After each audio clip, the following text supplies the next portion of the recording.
Please welcome to the stage National Deputy Spokesperson, Citizens Coalition for Change, Gift Ostallos Siziba.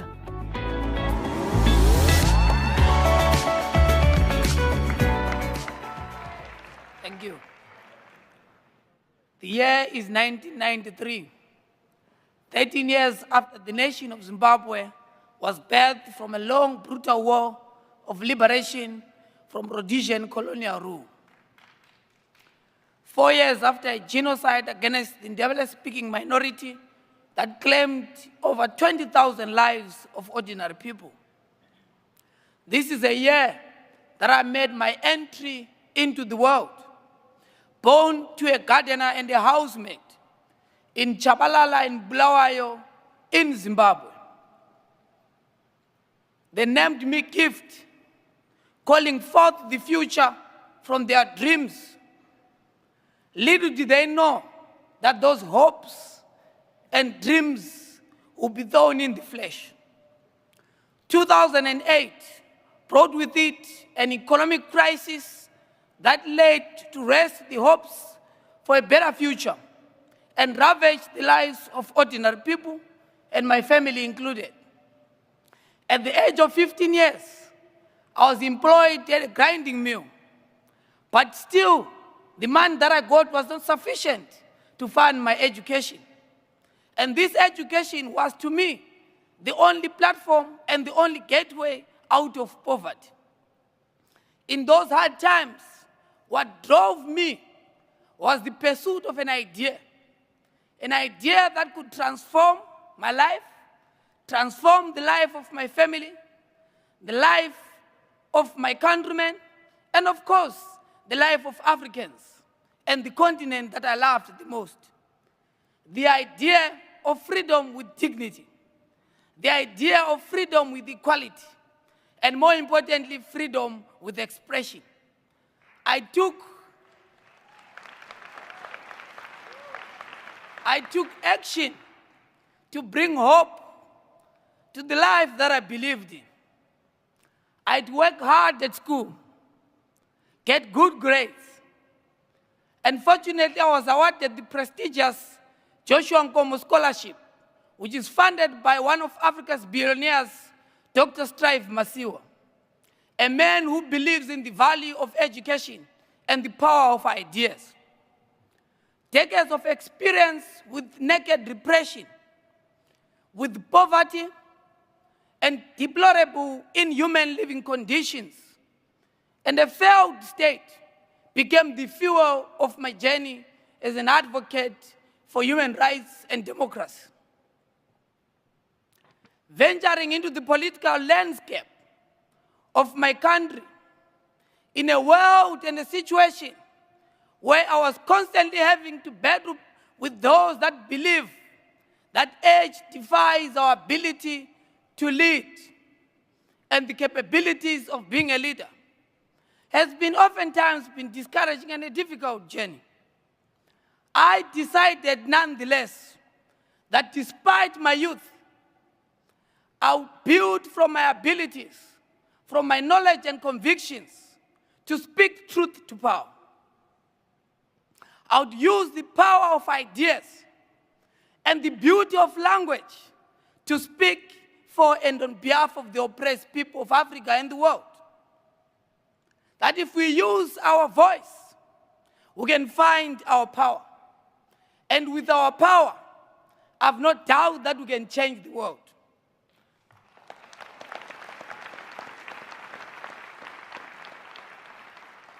That is why today, I'm working as a political scientist and a leader in Zimbabwe. In the democratic movement, the Citizens Coalition is led by President Nelson Chamisa.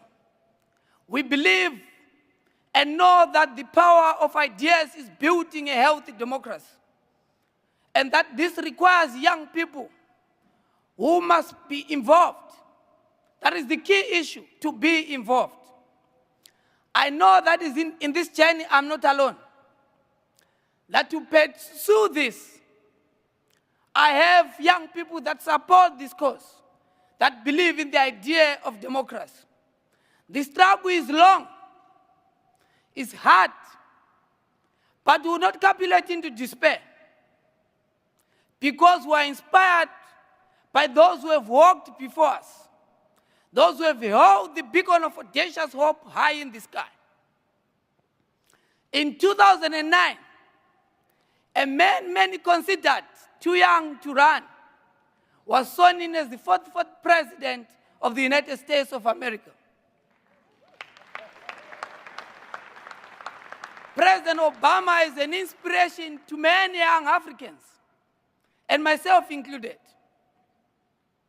His political campaign and his time in office were built on the promise of a democracy where equality and opportunity and equality before the law, built on the ideals of self-government and individual freedom.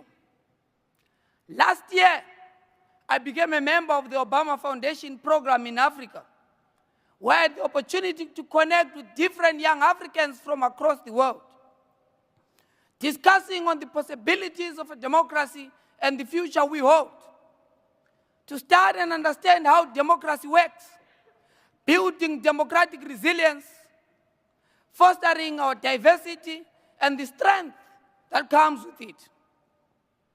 It is one of the reasons why throughout my experiences in politics, in Zimbabwe and in Africa, I've continued to hold the ideals that President Obama has long demonstrated.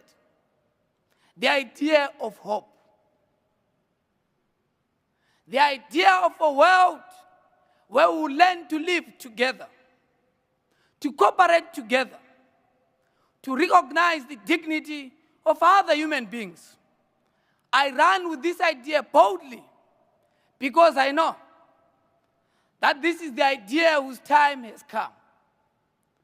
And you know, fellow world citizens, that nothing and nobody can stop the idea whose time has come. I'm honored to welcome on stage President Barack Obama.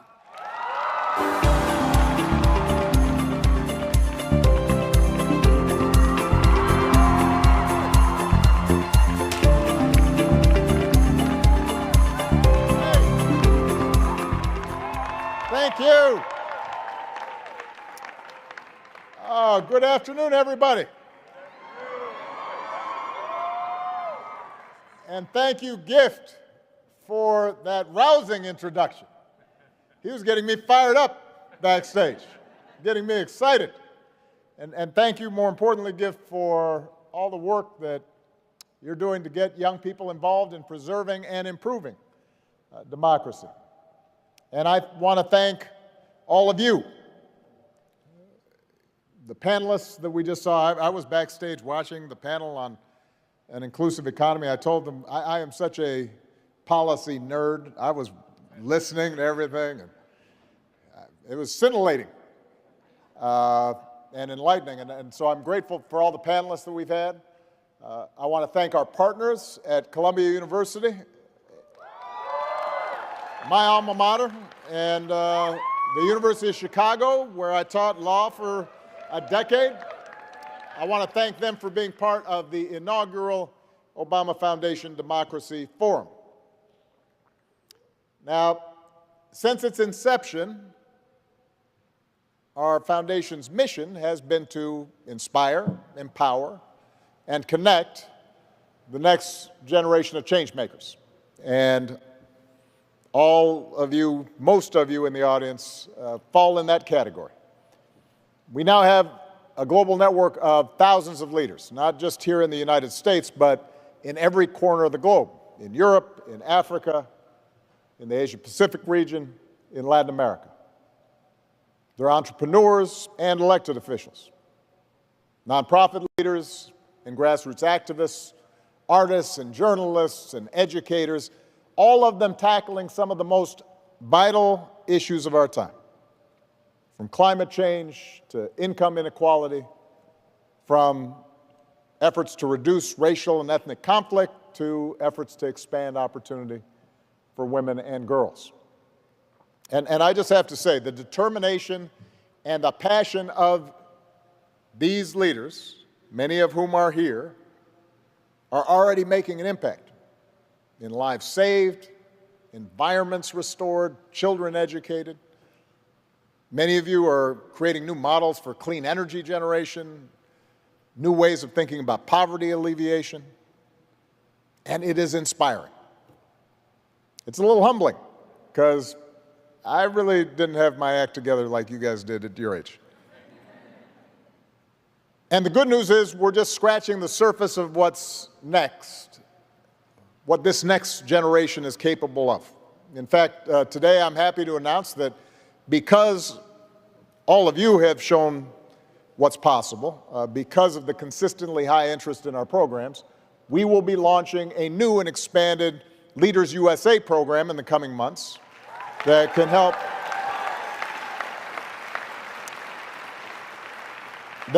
more young people put their idealism to work.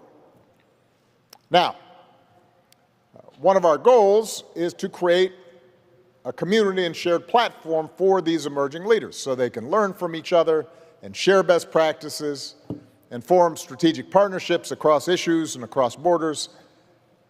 And one thing that's become obvious in these conversations is that progress on so many of the issues that they are fighting for is linked to a broader commitment to democratic values.